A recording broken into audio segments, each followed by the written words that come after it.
Okay, I've been having a problem with herons. I think I posted a few things on here about that.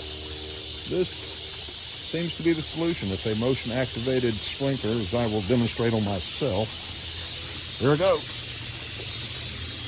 Where's it gonna go? There it goes. All right.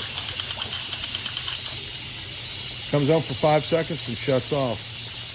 Fish don't seem to mind it. And so far, I've seen it scare the heron away twice now.